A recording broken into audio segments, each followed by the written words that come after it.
Hola, hola, ¿qué tal? Bienvenidos a todos. Hoy vamos a estar hablando sobre un tema de historia. Sean bienvenidos y por favor, mucha atención para que puedan comprender este tema, ¿sí? Bienvenidos. Lo que es el contenido de nuestro video en este día, vamos a tratar sobre lo que es la decadencia del Imperio Romano y dentro de esta misma decadencia del Imperio Romano, la cual pues tuvo sus consecuencias, vamos a tener con dos temas. El primer tema es la crisis del Bajo Imperio y la división del Imperio Romano. ¿Sí? La crisis del Bajo Imperio, vamos a ver la crisis política, social, económica y dentro de la división del imperio vamos a ver cómo el imperio se dividió y qué es lo que sucedió con el uno y con el otro. Sigamos, chicos.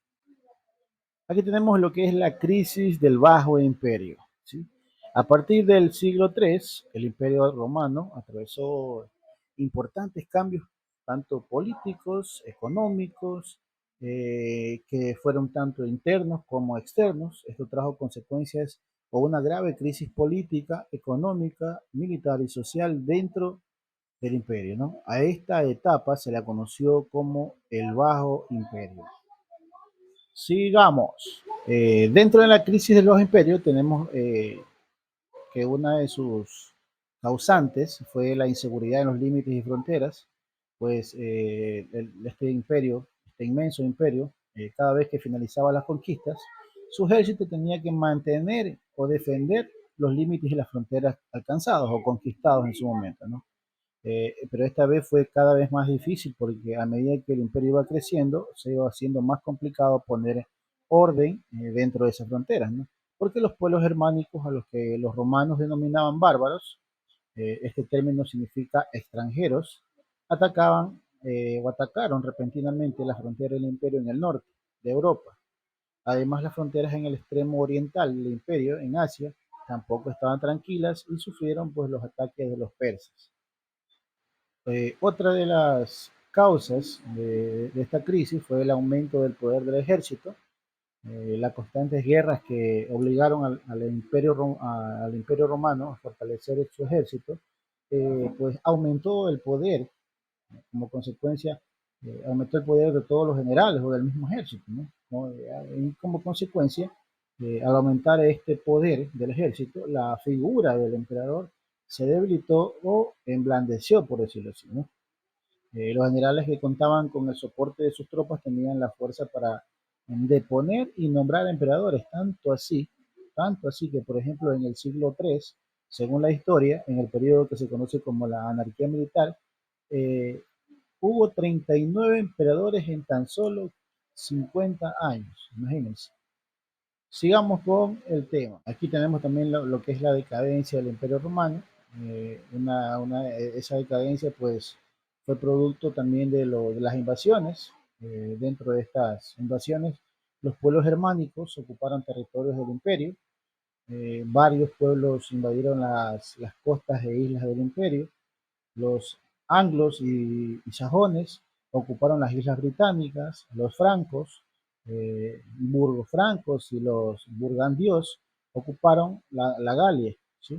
Nuevos, los suevos, los vándalos y átanos ocuparon lo que es España y los astrogodos atacaron lo que es Roma, ¿no?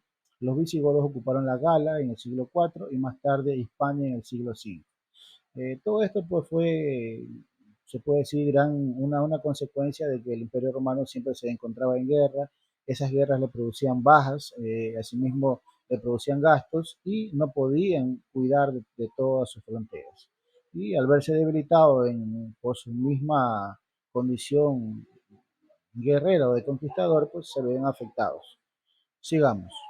Siguiendo con la decadencia del Imperio Romano y otra de sus causas fue la crisis económica y política del siglo II y siglo III.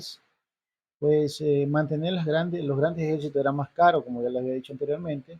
Hubo varios derrocamientos propiciados por los sucesores al trono imperial, como también hablamos en antes, que hubo muchísimos emperadores dentro de 50, casi 40 emperadores en los mínimos 50 años. Los acuerdos políticos hacían inestables a los gobiernos, el dinero se devaluó y los habitantes regresaron al trueque de productos. Ya no había comercio, se puede decir, con dinero, sino que había trueque. Estamos hablando que retrocedieron a la antigüedad. La autoridad del emperador se gritó a causa de los militares, porque los militares tenían gran respeto y un gran poder por ser considerada, se puede decir, por ser la fuerza militar, ¿no? También tenemos dentro de este tema lo que es la crisis social, dentro de la decadencia del Imperio Romano. La crisis social se trató de lo que son las costumbres de los bárbaros que invadieron el territorio, no fueron aceptadas por los romanos. Las grandes ciudades acogieron un número reducido de migrantes. Ante la crisis política y económica, los habitantes del imperio vieron al campo como alternativa de vida. O sea, regresaron de la ciudad al campo. En vez de ir del campo a la ciudad, regresaron nuevamente de la ciudad al campo, en detrimento de las grandes ciudades, ¿no? Se presentaron disturbios civiles y disminuyó la natalidad, es decir, el nacimiento dentro de las ciudades. Y por último tenemos la crisis militar, otra de las consecuencias que hizo de posible la decadencia del Imperio Romano. La población militar disminuyó a causa de las revueltas civiles. Muchos de esos militares pues también buscaban su trozo del imperio y ya no querían o no creían en el imperio, ¿no? El ejército romano admitió a bárbaros entre sus filas en calidad de mercenarios que peleaban por dinero y no por Roma. Sin duda, todos estos eventos que hemos podido revisar daban cuenta de que el Imperio Romano se debilitaba y solo hasta finales del siglo II comenzó a desmoronarse por completo el imperio. La sucesión de emperadores con sistemas políticos económicos basados en el consumo de productos extranjeros, sumados a los grandes costos militares por guerras y por defender sus fronteras, así como las invasiones, impidieron al imperio incentivar su productividad, sino que más bien compraban productos externos y no les permitió velar por el progreso de la sociedad. Sin agricultura, sin producción nacional, todo país va a caer. A finales del siglo III, desde el emperador Diocleciano, se intentó restaurar la situación mediante una serie de reformas sociales y económicas, entre las que destaca el control de los precios y la inflación, la extinción de los tributos obligatorios, la división del imperio en cuatro regiones, conformando una tetrarquía, persecución a los cristianos cuyos planteamientos igualitarios y antiesclavistas estaban originando también una creciente clima de rechazo hacia el orden estamental del imperio.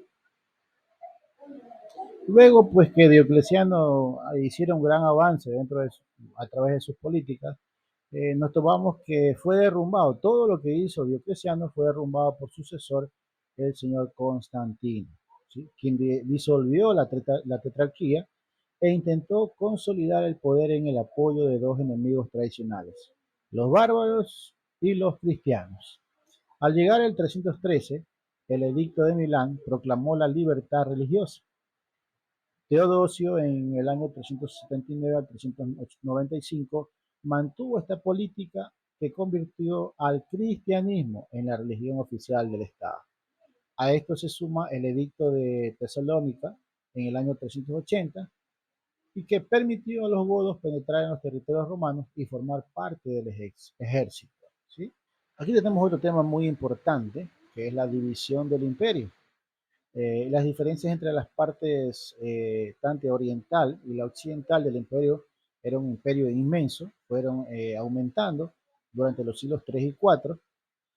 Dado este contexto descrito de esa discrepancia o esa diferencia entre estos dos eh, imperios o estas dos partes del imperio, y por la enorme extensión del imperio en el siglo IV, el sucesor de Constantino, el señor Teodosio o el emperador Teodosio, divide el imperio administrativo militarmente en dos: imperio de Oriente e imperio de Occidente. Dejó a sus dos hijos la responsabilidad de estos imperios. Arcadio fue el emperador de Oriente y Honorio fue el emperador de Occidente. Así tenemos que en el imperio de Occidente, tras la división, siguió la crisis de esta parte del imperio. La capital cambió entre Roma, Milán y Rávena. En el transcurso del siglo V, como consecuencia de la crisis interna y de los ataques de los pueblos germánicos, desapareció el Imperio de Occidente. Es en el año 410, los visigodos, liderados por Alarico, saquearon Roma. Finalmente, en el año 476, el caudillo bárbaro Odoacro depuso al emperador romano Rómulo Augusto, un niño de 10 años, y en su territorio se establecieron nuevos reinos germánicos. Tradicionalmente se considera que este hecho marca el final de la Edad Antigua y abre un nuevo periodo histórico a la Edad Media. La historia es diferente para el Imperio de Oriente. Este territorio tuvo su capital en una antigua colonia griega llamada Bizancio, que cambió luego su nombre en honor pues, al gran emperador Constantino y fue llamada Constantinopla, que actualmente es Estambul.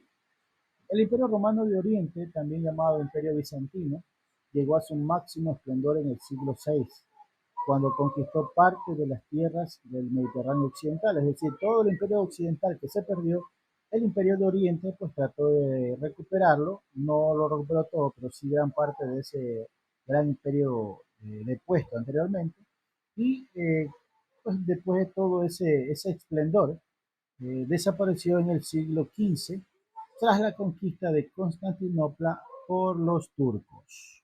Y es así, chicos, que hemos llegado al final de este video, agradeciéndoles mucho por su eh, perseverancia, por escuchar este video y espero que les haya servido de mucho. Que tengan un excelente día. Bye bye.